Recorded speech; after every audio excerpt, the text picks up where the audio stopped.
Good evening, everyone, and thank you so much for joining us. Today's panel focuses on a question many of us have experienced firsthand. Why does so much professional development feel inspiring in the moment, but so difficult to sustain in a classroom? So, this discussion is about moving beyond workshops and towards professional learning that is actually meaningful and sustained and rooted in real classroom practice, especially when we look at inquiry based subjects such as science in middle school contexts. So, before I introduced my panelists, I will just quickly introduce myself. I'm Nastassia, and I am currently completing my master's in education through the International Teachers University. And I've been teaching in the UAE for the past 9 years across public and private schools, working with middle and high school students. I have also held head of department roles and served as a sustainability coordinator, which is an area that I am particularly passionate about, especially when it comes to embedding it meaningfully into teaching and into learning.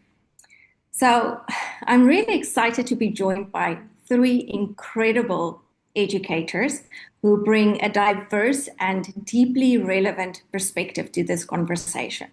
So first we have Ashley Douglas, and Ashley is an instructional coach and a former math teacher with over 10 years of experience across both local and international schools in the UAE. And Ashley works really closely with teachers on the ground, supporting the real shifts in the classrooms and practices to help them bridge the gap between the theory and the implementation. So welcome, Ashley. We are very happy to have you here. Then we have Tom Harper. He is in high school teaching and learning. He is a coordinator at the American School of Dubai. And Tom brings extensive leadership experience across the UAE, including nearly a decade at the American International School of Abu Dhabi, where he led curriculum development, accreditation, and whole school improvement. So his work focuses on building strong systems that elevate both teaching and leadership capacity. Welcome, Tom. Thank you. And then we have Lisa Grace, and she is the editorial director of Teach Middle East and a school leader and an educational advisor. She's also the founder of Teach Middle East podcast and Education Roundup newsletter, and her work continues to shape educational conversations across the UAE and beyond. Welcome, everybody, and thank you so much for being here. It is an absolute honor to have you all here. And also welcome to everybody who has logged on and who is here to listen to the panel discussions. I encourage you to participate and to ask questions in the chat. And through the discussion, I will make sure to direct your questions to the panelists. So let's get started. Today's panel discussion will run on three main themes. The first theme we will be looking at is the classroom impact. What does professional development do within the classroom? And then the second theme is teacher agency and the collaboration when it comes to inquiry-based PDs and inquiry-based learning. And then our final theme will be future-focused PD in a 21st century classroom and with a focus on sustainability. So let's start. Lisa, I will direct the first question to you. So from your experience, Lisa, designing and running professional development conferences such as STEM MENA, what elements ensure that PDs move beyond inspiration and actually translate into something that's measurable in a classroom, something that can impact a classroom? Yeah, thank you. Thank you, Nastassia. Thanks for having me here. So I think one of the first things we think about when we're thinking of designing professional learning opportunities for educators is why? Why is this relevant? And that's where we start. We start by asking, why is this something that educators need to be taking part in? Why is it relevant at this time? And then we go out and we speak to educators to determine, okay, this is why it needs to happen. What is it that you need exactly? Because it's important to know this so you're not just pitching something for the sake of it. And then, because we do different formats of professional development, another thing we think about is who does who does this hold value for, and how can they access it? Now, we do webinars like you're doing now, and we do professional learning in person, but we also do things like podcasts, and we write white papers and long extended research articles and shorter articles. But what I'm getting at is when we start first of all by going, why is this necessary? And how do we know the why? We look at current practices in the classroom, we speak to teachers, we get them to tell us why they need something and exactly what they need. And kind of that's where the basis of it starts. Thank you, Lisa. I really like the fact that you are highlighting the why, because that is then going to go through to how are we implementing this as teachers, right? When we are so rooted in the why we are doing this. I think as teachers, it is sometimes really difficult sitting in a professional development session thinking, why am I doing this? This is not relevant to me. This is not relevant to my subject field. So I like that you have highlighted that. Thank you so much. Tom, so having led teaching and learning across American schools in the UAE, how do you evaluate whether professional development is actually really improving the instructional practices rather than just filling compliance requirements? Well, thank you for the question, Nastassia, and it's great to be connected with you again. We were colleagues last year in Abu Dhabi, and I'm really happy to connect once again and with my colleagues on the panel as well. So the reality in the United Arab Emirates is this: compliance and quality assurance matter. So when you're at the table and you're thinking about professional learning opportunities for your faculty, for students, for teacher or for teachers and leaders, you have to ensure that there are voices at the table that can speak to those particulars. Sometimes it's just getting your head around a different language. A majority of us in this country are not from this country. So it is that step towards, okay, what is the language that we need to speak here? And so that work can kind of ground a school. Now, at the same time, do all of the compliance pieces for sure, but ensure that your professional development plans are rooted in what your students need, number one, what your teachers need to support your students, number two. And within the mission, vision, values, what we say at ASD are our attributes. In the IB, it might be the learner profile, whatever sort of curriculum you're working with. Make sure it's rooted in that and the strategic planning that's in your school. So once you have those things in place, you should be fine. And you should make sure that your teachers aren't too worried or consumed about what some compliance officer might think. There should be a leadership that takes care of you around that and loops you in when needed. Now, to make it matter, I think schools need to be intentional. Schools in the UAE have a great deal of teacher turnover, and as a result, leaders have to get a really fast gauge of who their faculty is. They have to know their student data and those needs and then plan accordingly. This means that we need to be in our student data regularly, and any questions that we ask ourselves about what we need as educators need to be rooted in what the students need. It's great to have a training, it's great to go to a workshop, but a school provides that space where we can really focus it on the students. And then, most importantly, there needs to be a ton of opportunity for teachers to dialogue and reflect with one another.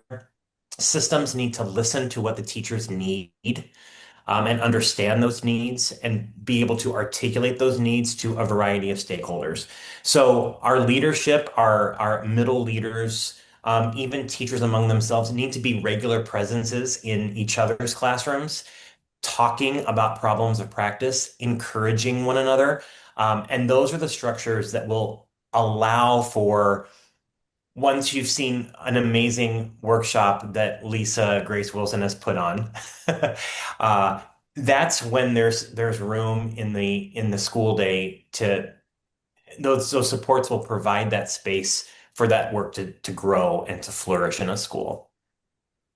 Thank you, Tom. I really liked how you highlighted that we need to focus on what the students need. Yes, this is professional development for teachers, but ultimately we are doing professional development so that we can improve teaching and learning for our students. So that might look different across grade levels. It might look different across different types of curriculums. So thank you so much for pointing that out and highlighting that. Ashley, as an instructor and an instructional coach working directly with teachers on the ground, what shifts in classroom practice tell you that a professional development session has truly been embedded and sustained? I believe one of the biggest things that I see when it's been sustained is the removal of ego from the teacher. I know that word can be very, oh my gosh, she used ego, but teachers, a lot of our educational programs teach us to teach in a egotistical way, essentially. And one thing that I've noticed is that when PD actually works, is that we stop thinking so much about self and way more about the actual students and what they're needing to do. So I see teachers who are not standing at the front of the classroom. They decenter themselves from the classroom. I see that teachers are allowing students to lead their learning. What does that look like? Teachers and students are going back and forth. They are investigating, they are challenging each other. But the biggest thing that I've seen is when it's actually cross curricular, when we have things in science that we can actually hear about in English class. And the same things that we're actually trying to do in one class to the other, that cross curricular approach is what I believe is what we see going into the classroom. If we have PD that works, we're able to talk with each other. We're able to discuss with our colleagues about what's working and what's not. You start to hear the chatter is the main thing. I know I've done different PDs and different, PDs that maybe were not catered towards what I would want to do. And I think the biggest part is when you take those PDs and the teachers are able to implement them. But when we go in to see the actual implementation, we can see that teachers are taking risk. I think a lot of this comes down to safety with admin. I think it comes down to safety with an inspection, safety to make mistakes. And we've had to be trained for so long to think about the mistake is bad. But one thing that I try to make sure that all teachers and students know is that the mistake is something good. So seeing those mistakes, taking the risk, feeling safe enough to do that, I think that's the biggest thing that I love to see in a classroom with PD that you're able to actually implement. Thank you, Ashley. Thank you for that insight. And I have to say to you that something that stood out was you mentioning the cross-curricular links. And I think that opens doors for educators to communicate with each other and for them to be able to say, okay, I am doing this in my class, so maybe we can do a project-based learning to see what works and then implement something that we have learned at a PD session. And it's amazing when you have colleagues supporting each other, and it gives it that safety that you mentioned, like the safe space. And I also want to mention something you said about taking ego out of it. It is really important from my perspective to tell students I'm wrong, or Yes, I I love when don't they know. correct me. Yes. I don't know everything, or if they ask you a question, you're like, you know what, let's research that together. And it's safe to do so. I think that's important, knowing that your teacher is not the smartest in the room. I think I saw a quote one time and it said that the smartest person in the room should be the mind of the wall because they're absorbing everything. The rest of us, we should be talking, coordinating, doing everything else. So being able to make that mistake, being able to say that, yeah, absolutely. That's an amazing quote. Thank you for sharing that. Okay, so moving along onto our second theme, which I mentioned earlier, it is teacher agency and then collaboration in inquiry-based PD. So I think that kind of builds on what you just mentioned, Ashley. But I'm going to start my question off for Lisa. So Lisa, your large-scale PD events that are absolutely phenomenal. I don't know how you do that, but I think that can sometimes feel a little bit top down. And how do you design that professional learning experience to promote teacher agency and collaboration than just having passive participation? Yeah. So I think there are different types, obviously, of professional development, and the type of professional development that we design and work on. By the way, I do it with a team, some of whom you've seen at the events. I don't do it alone. But I think what we try to focus on, as you may see at our events, is to make sure that the people speaking are actually at the chalk face. So Tom has spoken at our event, you have spoken at our event, many teachers have. We try to balance it where we're not having just people coming in and kind of bringing it top down, but more people from the classroom coming in and saying, hey, this is what we're doing. And then where we're different is that your inquiry that you're doing in your classroom, normally you would share it within your own school, right? But now you get to share it with many schools from all over the region and even further afield. And it adds a richness to that inquiry process because then somebody from, I don't know, Saudi Arabia or something can say, you know what you're doing here in Saudi, we did this and we found this worked and this didn't work. So it's all about creating that space where it gives the inquiry based professional learning or research that you're doing in your school or your classroom a audience that is bigger than what you would normally have at your disposal. And then I loved something that Ashley was talking about was that ego piece. And I was like, yes, because when you bring your learning, it exposes you. There's a level of vulnerability to it, right? So the ego has to kind of die. So you're coming in front of, however, a room of workshop leaders from different schools, and you're putting what you're learning out there, and they're going to give you feedback to a level. And if you have a big ego about it, you won't learn, will you? So it's all about coming from a place of that willingness to learn and to exchange ideas. And kind of that's how we build our workshops and our things when we try to put these levels of professional development on.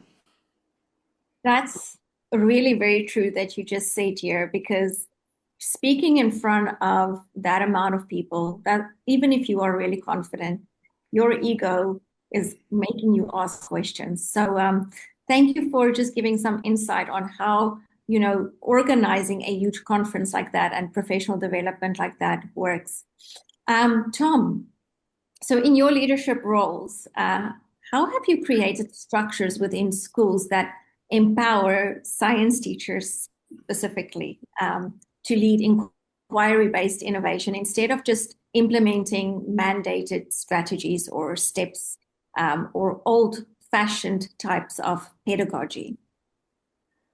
Well, I mean, I think the things, well, can you all hear me? Just had a glitch there for a minute. Yeah. Yeah. Okay, great. So I think the things that need to be in place, I'm very much echoing what Lisa has just said. Time for conversations with teachers where they can be involved in thinking about best practice, having a really clear vision and an identity around a science program. What does a science program look like in a middle school? Now, I'm speaking very much from an American education context. Middle school, typically sixth grade, seventh grade, eighth grade, maybe seven, eight, nine, depending on where you are. And oftentimes we look at middle school as this bridge between the elementary and the high school programs, where there is kind of a what is science? You may have explored it in elementary school, fourth and fifth grade. You may have had a taste of a science fair, a few more experiments, but oftentimes the heart of it really starts in a middle school program. So, what is the heart of the discipline? And that's what we also have to allow teachers to talk about. It's inquiry, it's critical thinking. And I don't want to divorce this conversation from the important role that you play in delivering that content and making that content real for students. So my recommendations are always structures for really great conversations, whatever a school system may call it, time and space to have those conversations, a really clear vision about what teaching and learning should look like, and plenty of buy-in from teachers. I mean, really, the root of science programming should be the heart of the discipline. It should be real science. It should be the Oh dear, Tom is lagging a little bit. Let's just give it a minute. That's the real heart of it. And that's the only thing that you can get. The magic of that lives in a curriculum document, but the heart of it comes from the teacher. And the teachers need the energy and the team and that spirit to motivate. So, I mean, yeah, I mean, we can call those structures lots of different things, PLCs. I mean, there's a million things to call it. But in systems, if you create that kind of environment, it becomes very inviting and allows for all the things that my panelists have talked about, opportunities for change, opportunities to let the ego down. You can only do that in places and with people with whom you trust. So those are things that I've tried to foster in whatever role I've been in. And I think it's important to let the science teachers be the science teachers as best as we possibly can. Okay, so Tom, we have a question here from Shivani, and Shivani is asking where do we draw the line between ego and instructional leadership? And that could maybe be something that you can answer, and then Ashley can maybe add to that if you want to. It's a really interesting question. I would like to think after nearly 2 decades and a half of educational leadership teaching experience that I have something of value to add to a conversation. But when you are working with adults, whether you're a leader or a teacher or a leader of teachers or a head of school, there's a sense of humility that needs to come with that. There's a sense that I have something to offer. I would like to hear your perspective and see how those two can come together. That's often really challenging. Sometimes there are dynamics that sometimes school leaders know about other teachers that you as a teacher do not know. So sometimes there's a perception of a way that we're feeling about a leader when actually there's a whole nother story behind it that you as a leader don't know. Now, I've never worked in the role of principal, but I've worked with a lot of principals and directors. And as curriculum leaders, we kind of have these funny conversations sometimes where we might be talking about individuals and how they're serving in our communities. And my experience with them as a curriculum leader has been very different from the experience of a supervisor. So I don't want to go off topic too much, but I think those are important distinctions, the roles that we play, and the importance of involving people in conversations and being active listeners. And there are some simple things you can do to practice that. Being an active listener, good eye contact if that's culturally appropriate in your context, which it would be for mine. Reflecting back what people are saying so it's clear that you are understanding them and vice versa. And coming into meetings with some simple structures like, let's come to some conclusions together about what the next steps are. So again, I'm kind of in a few different places. I think that's a very intriguing question, but I think, we're all adults and we all learn and process differently. We need to give people space for that. We also need to know sometimes that like the boss is the boss. And there's certainly room for that in a school as well. Thank you so much, Tom. Ashley, do you want to add to that? Yes, just to piggyback off of that, I think the biggest thing that I had to learn was think about who is the work serving when we talk about ego. Is this serving myself so that I can feel good about my lesson? Like, yes, I did that. Or am I supporting teachers in a way to make them really step back and reflect on what are we actually doing and the why? I think Lisa Grace, she talked about this as well, about the why of what we're doing.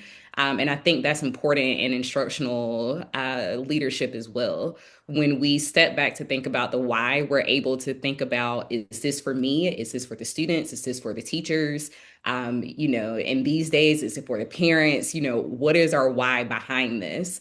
And instead of making sure that it's pleasing just to me, some decisions that, SLT, MLT teachers that we have to make, we may not agree with. However, we know that usually these are done in the best interest of our students. So keeping in mind, why are we making this decision? But also keeping in mind, are we able to back those decisions by research? Are we backing them through, the emotion of the lesson? Like, oh, it feels good, but was it actually good? So I think those are two things to keep in mind when we are distinguishing between the ego of ourselves, but also maintaining instructional leadership in practice. Thank you for that, Ashley. And Shivani has another question, and I think this will link in with the question that I already have for Ashley for this theme. So, from your coaching perspective, how can inquiry-based professional development build teacher confidence and the ownership, especially when teachers may initially feel uncomfortable moving away from these traditional methods? And then linking with that, Shivani wants to know, how can you assess inquiry-based learning while still preparing students for structured exams? So maybe Ashley, because you are on the ground with teachers, working with teachers from different subject areas, you can answer that one for us. Yes, so there's a big difference, I think, when we are, trying to implement a new program, implement a new structure, just a way of things. I think Tom touched on this before about the uniqueness of the teaching community in this country. But that's also the very first thing that I think about anytime that I'm going to speak with a teacher, is because the way that I was taught in America may not be the same way that someone else was taught in South Africa or in the UK, wherever they're coming from. All of us are coming with these grand ideas of what we believe to be true. And when we have coaches and SLT, MLT that come and tell us that we need to maybe change some things, again, this comes back to our ego that we're back to doing the same thing again. So going back to the safety, I think the safety of, we go to these PDs, we go to the conferences, but what do we do after that is the important part. And how do we do that is the other important part. I think sometimes we lack the structure to continuously change things or continuously make sure that we're implementing new programs with fidelity, because there are 1,000 programs going on in the school. And I think that's the hard part of implementing it. But getting the safety part, again, is key to make sure that, hey, I'm not coming in for this observation to assess you. I'm actually coming in to help you. I'm here with you. I'm meeting with you before you teach. I am going in with your kids. I'm acting like one of the kids with you. So giving them that safe space, I think, is important. But building their confidence, the biggest thing has been for me to be on the ground with them and build it ground up. The same way that we build our lesson plans for the students, for some reason, we forget that we need them for teachers as well. What is the end point that we need for our teachers? Let's work backwards from that. What does that look like quarterly, per term? And the last thing I think is building the continuity. As people in education, we know that we have seen programs come and go. We've seen initiatives start, stop. We know how it works. But once we establish the continuity and, again, like Tom said, the vocabulary of what we're doing, the common ground of what we're doing, I think teachers will feel way more impacted. And I think they'll feel way more confident to really make those mistakes, try new things, instead of just teaching how we were taught back in 1999. So, yeah, those are the main things I do. Thank you, Ashley. And I think it's really important to have that common goal with teachers on the ground and to make them feel like you are part of the team and you are not there to just pinpoint mistakes or areas that they may not feel confident in. And if we do that as instructional leaders and instructional coaches, then you are breaking down their confidence. And then the second part of the question is the one that came from Shivani, saying, how do we assess inquiry-based learning while still preparing students for structured exams? Now, I'm going to open up this to any one of the panelists who feel that they want to respond. I have some thoughts about that.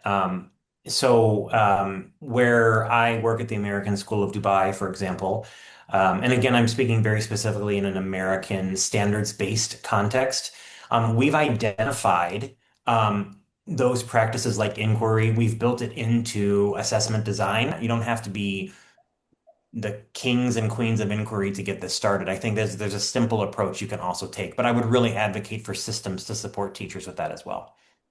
Thank you so much, Tom. And I think this links in a lot with what you are also doing, Lisa, with your conferences, and especially the STEM MENA conference, where you are showing and showcasing how teachers are using inquiry-based learning in their classrooms and how they are transferring those skills. it's not the be all and end all if you cannot show the results of the inquiry. Because if you're just inquiring for inquiring's sake, then it just becomes unwielding. If you want to introduce, for example, your students that, and that's what we try to do at STEM MENA, is like when the students have an inquiry-based project, then they need to come and display and show what exactly it is that they've gotten as a result of all the inquiry that they've been doing. Because we can say, oh, inquiry-based learning, because it sounds great, right? Doesn't it sound like really extra intellectual? But to what end? What exactly what are you trying to prove? What's your hypothesis? What are you trying to get at?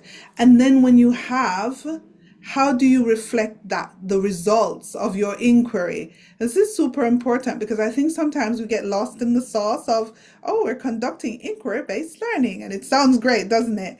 But then you have to now step back and say, okay, this is what we're trying to find out. And when we find it out, to what extent were we correct or incorrect in our assumptions? Because it's all about teaching your students how to think critically about something and to go ahead and find out, to do that inquiry and that digging into finding out if their assumptions are correct, and how do you then present the results. So that's kind of the thinking I have behind this whole inquiry learning piece. Wow, Lisa, thank you so much. I've seen that firsthand at the STEM MENA conference with the students that participated in the competition. And I have to say, just hearing them linking their thoughts with the first question they asked, like Tom said, it all starts with asking a question, and then how they build on that inquiry is just absolutely spectacular. So this brings me to my next question, Lisa, and we can just build on what you just said. So our next theme is Future Focus PD, 21st Century Skills and Sustainability.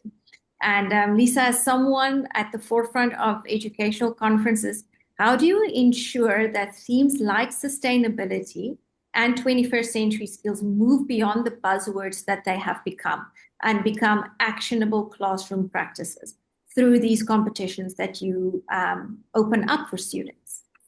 I think the first thing is to find the good practice, unearth it, dig it out wherever it is, and put it in front of others so that people can see examples of what it looks like in practice, and just kind of steering away from it just being theoretical in nature. What does it actually look like when students develop 21st century skills? How do they present that learning, that's not even learning, but that skill development in real life? Are they able to look at a problem, think critically? Are they able to find solution, do the research? Are they able to bring in extra resources? Are they able to look at data and information and decipher what they mean and bring value to something that they've been looking at? It's about finding those pockets of good practice and giving them a spotlight so that others can see. And it doesn't mean others are going to adopt it wholesale. No, but they might find aspects that, oh, that could work, and they can bring that back. So so that's basically how we would approach it. There's something I want to talk about as well, because apart from just doing large conferences, I'm a massive advocate of teachers within their classroom finding small areas of interest that they can become massive advocates of. So, is that sustainability? Okay, how do I, in my small classroom, become a broad or big proponent of developing sustainability within my sphere? Because sometimes we hear sustainability and we think big, massive projects, but we need to be thinking about these things on a really micro level, which then can translate to the massive macro. But the empowerment comes from teachers doing it on a small scale within their scope or sphere of influence. Thank you, Lisa. And I agree with you where you said it's not just about the big conferences and the big projects. It is about the small actionable things that students can do in everyday life, like with sustainability. Have a small recyclable bin in your classroom because it's something you are passionate about. And that will then eventually transfer to the students and they will know, okay, when I come here, this room is all about sustainability. So thank you for that. And, it also links in with giving teachers that voice and having an admin where they are able to go out and say, this is something I'm passionate about, and I want to bring this into my classroom. Yeah. Tom, so in your context, you've been saying that you are in American curriculum frameworks within the UAE. How can school leaders align professional development with future-focused competency while also maintaining academic rigor? Well, it's a great question. And having a balance between those two. Yeah, it's a great question again. So, of course, as I've said throughout this call, we determine and we know clearly what our students need. We know what our teachers need to get what the students need. Once we have that, we're ready to go. I don't want school systems, and I'm speaking very specifically about science right now. I don't want school systems to fall into the trap of decentering the content too much from this future-focused conversation. Critical thinking, analytical skills, inquiry, collaboration opportunities only really live and grow if it is rooted deeply in the context of your discipline. I started teaching in 2003, and I kind of came of age in that time where we were just so excited about Google. And we were like, oh, content's dead. You can just Google it. Boy, were we so wrong, right? So I feel like I'm kind of waving a flag of no, the teacher is back, the content is back, more content, more. So I'm really feeling charged about that right now because we want students and teachers to uplift real science. So back to the conversation of professional development. What we need to promote in our schools is disciplinary literacy. When we all have the language of science, it means we actually understand it. So, what are the implications of that? Well, I can speak about science. I can critically think about science. I can analyze and figure out what's happening with this experiment. So, we help unlock those doors for students so they can actually do that critical thinking. So I think we need clear definitions of what it means to be critical thinkers, to be inquirers, to be collaborators. And specific to a middle school, it needs to be deeply rooted in your content area. Thank you, Tom, for that. And thank you for bringing up scientific literacy. This is a really important thing that I think gets overlooked a lot of times. We kind of expect our students to just go with the vocabulary. And the vocabulary is not softened in middle school at all. So just that idea of also focusing on scientific literacy and giving them an opportunity to get comfortable with the vocabulary and the words is really important and a very good reminder. So thank you very much, Tom. So Ashley, how can instructional coaching support teachers in embedding critical thinking, collaboration, and sustainability themes into everyday lessons rather than just treating them as add-ons? This is something I had to learn at a school I was placed at because I was wondering what's going on with the science lessons. And the biggest thing they said was, if we run out of time, we just don't do it. And that had been 2.5 months of no science. So from there, I realized that there was an issue. And once we got to the root issue is that they saw science as this secondary subject. They don't need it. And this isn't great too, where science should be fun. And guess what we did today? And all the things, but they really saw it as a secondary B class subject. And I think a lot of them and where they were coming from, they needed to understand that the concept of how we're teaching science can be implemented again across all subjects. when we are implementing across English? Are they able to persevere? Are they able to do research? Are they able to reflect? These are things that we need in all of these inquiry-based settings.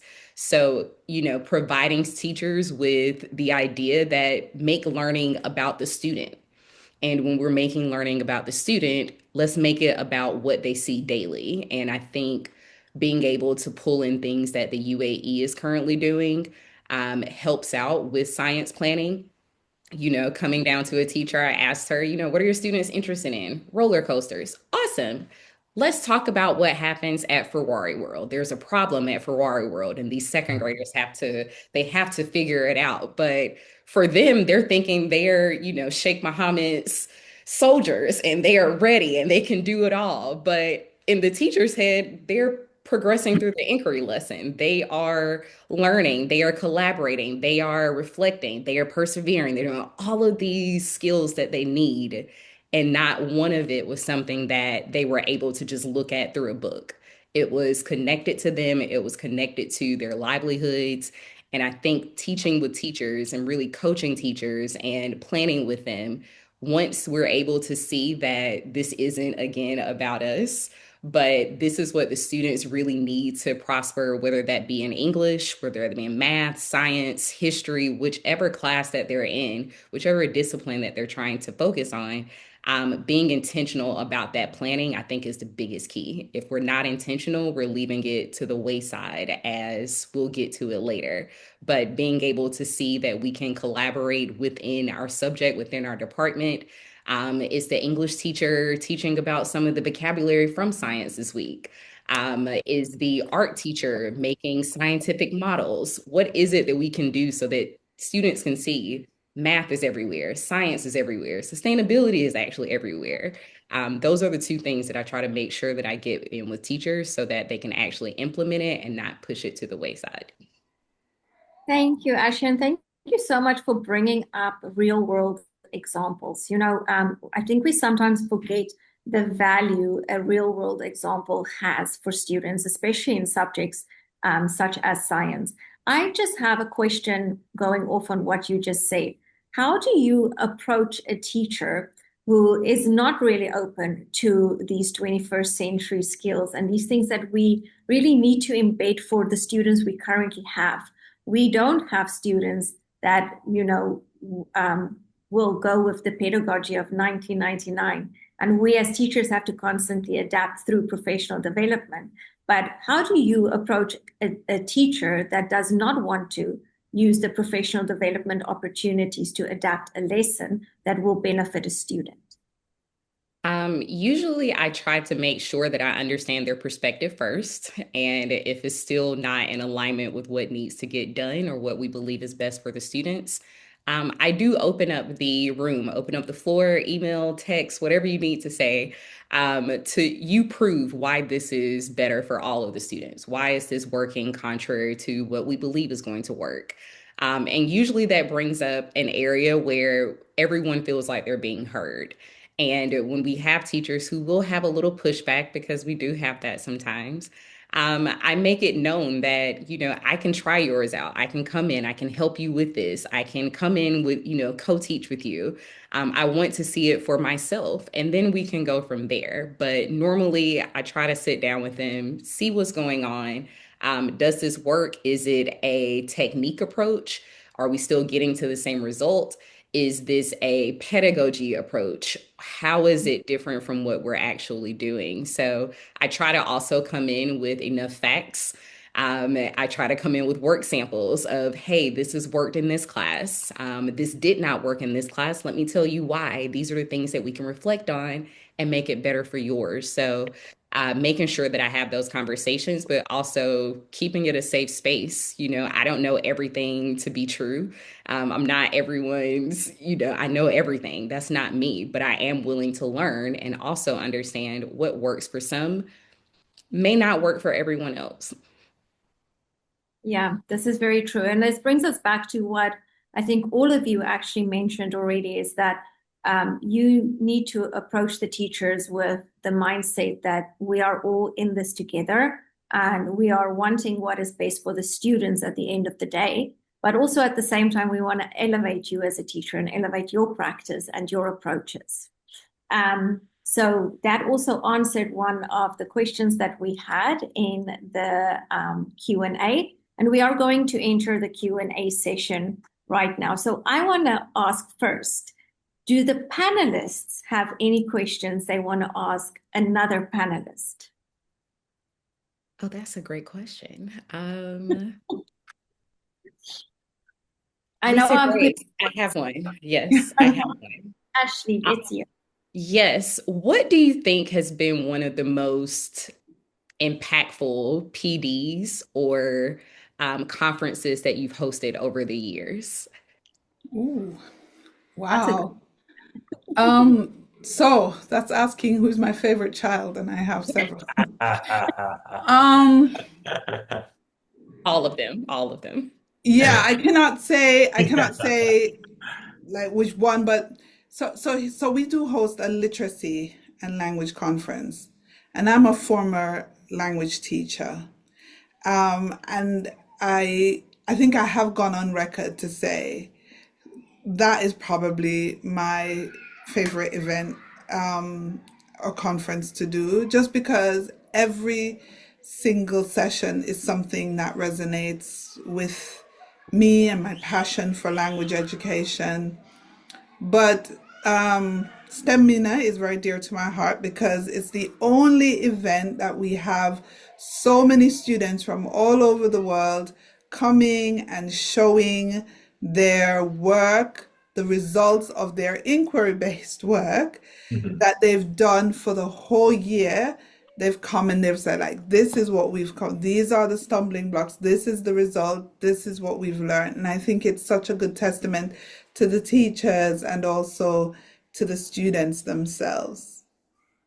That's a great question that you asked there, Ashley, putting Lisa on the spot, having to choose her favorite child. But I think it is great to also know, when someone organizes these kind of things, where their passion started and where, this all stemmed from. So thank you for that. Do we have any other questions, or can I continue? Yeah, I actually have a question. It could be for Tom or Ashley. It's how do you develop your teachers themselves to become more adept in classroom-based research and inquiry?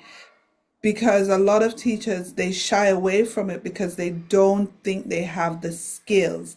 So how do you help them to develop those inquiry-based learning skills themselves that they can then transfer onto their students? I think one of the things that I've done is we've had a book talk, kind of like a book study. And the book study allowed them to, one, we all love to read. We know we have reading to do for work, but we really were able to dive into the different ways that we were approaching education and approaching teaching. Because we were able to see it in the book. There were teachers who understood that, maybe my way is great, maybe I need to learn this. And I think the reflection piece was the key to allow teachers to really understand this is where the change needs to happen. We have been teaching for, decades at this point, but, the term of you can't teach an old dog new tricks, it really started to apply because teachers, we know it all. But getting out of our way in that reflection really helped teachers see that maybe what I have been doing has not been best for my students, but only best for me, which then goes back to removing the ego. So book studies, I think that's a big thing, but also being able to have those hallway chats is what I call them. A hallway chat, we don't have to schedule a meeting via email, via Teams. Let's just be able to have that safety in the hallway to talk. Hey, I saw this went well in my lesson today. I saw this didn't go well in my lesson today. Do you think we can work on this? Awesome, no problem. So being able to have those one relaxed conversations where there's not any pressure to try to change, but just really opening up for that safety, and two, allowing the time for reflection, because without reflection as a human, we don't grow. And especially as a teacher, the way that education has changed, we can't do anything but try to keep up. So those are a couple of things that I try to implement. Thank you. That's I, a wonderful response. Tom, do you want to add to that? just briefly, I am in a new leadership position at the American School of Dubai. This is my first year in that organization. And yeah, I'm not trying to come in and tell all these amazing people, here's what you do wrong. I mean, so my goal in this first year in my new role has been to be a presence in classrooms, to show kindness, to meet people where they are, and to highlight and elevate the good things that are already happening. You know, that idea of appreciative inquiry, and how when you focus and you shine a light, especially in middle leadership, coaching, curriculum development roles, not supervisory roles, when you shine a light on the things that are good, um, your solid, high quality teacher is going to reflect on the fact that, yeah, I want to do more of that. I want to be more of that. I want to do more of that. And I think as I continue in this organization, there will be more opportunities for me to be more direct about the things that I'm seeing. After 10 years at the American International School of Abu Dhabi, I could come and say, yeah, I think you should do this and this and this. And I had been there a long time, and I had developed a reputation of I'm here, whatever that is. So I could enter those spaces. But when we shift organizations and we work with new people that need different things, you take some different approaches. So I think, it remains to be seen at ASD how that will go. But I think the focus on the relationship and the presence in the classroom is like super critical, above anything else at this stage for me. Yeah. I think that's That's important. a wonderful. Yeah. Thank you, Tom. So we have time for one more question, and this is from our Q&A board. And I am going to direct this to you, Lisa. How can I make my students more sensitive towards sustainability where they are mostly focused on covering the content? So how can a teacher do that within their classroom? Yeah, it comes back to talking to the students about the actual effects of what they're learning and how that is applied in their lives. It's almost like anything you're teaching is that how is it relevant to them? Make it relevant to them. Have them understand what the repercussions are of us just treating our environment with a callous disregard. What's going to happen if we don't pay attention? And then talk to them in the fact that they are the ones who will see the effects, It's almost like you're saying, if we keep doing this, by the time you get to my age, this is what it's going to look like. It's showing them the effects of continuing to do the wrong thing, and then on the flip side, showing them what is possible when we start to do the right things. What kind of repair can we have? What kind of better future can we set up for the earth that we inhabit? So yeah, it's just gonna mean make it relevant, really. That is really a great reminder because, they look at what we do, and what we do have an impact. And we don't always see that, and we don't always realize that. But later on, they will come to you and say, Miss, I did this because you told me about this and this and this happening. So that is amazing. I think we have maybe time for one more question, and then I will do the closing remarks. So we have a question from the chat saying, as PD experts, what piece of advice would you give teachers with there being so much information, PD certification courses, books, and etc. out there? How do teachers know what the best focus is and how they can maximize this impact? That's a long question. I think basically what they are asking is, with all of this information out there, what can I use to make sure that I'm going to benefit the most in order to allow my students to benefit from what I'm learning? Tom, I know you always read and you always share your books and things on PDs. Anyone else, anyone who wants to take this question, feel free. If I could start, I think it's important to be well read as best you can. I think there are some guiding lights that can help us, like at a macro level, think about what areas of focus can be.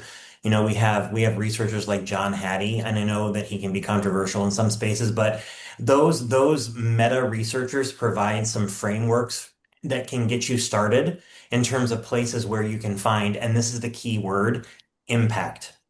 So as you're reading, unless you are a PhD student, thinking about theory, you're a practitioner in the classroom. So start to hone in on those strategies. It's kind of starting from the top, from some of the names that you might know. Um, don't go in blindly trusting it all, but read a little bit, take a snippet, and experiment and reflect and get yourself in your own kind of mini inquiry cycle and measure the impact. And that impact can be measured in a lot of ways. And I know in this country, it's all about the MAP scores, the scores, for so much assessment. But it's also, it's your gut. You're a teacher, and it's also what you are seeing and observing. Those observational pieces, those notes you take on the side, that is formative data that is very powerful. And that data in line with the more structured data that you have, academic data, really paints a well-rounded picture of a student. So start small, find those categories that from trusted names, big names, if you're kind of overwhelmed by the landscape, and then do things that you think are going to impact your students most positively. Thank you for that, Tom. Yeah, I mean, we have authors that are trusted for a reason, right? And we don't always have to believe them blindly, like you said, but start with them. That's a wonderful piece of advice. I want to thank our participants for participating in the Q&A session. And then I want to take this opportunity to thank my amazing panelists. Thank you for your insightful perspectives, and thank you for being part of this conversation.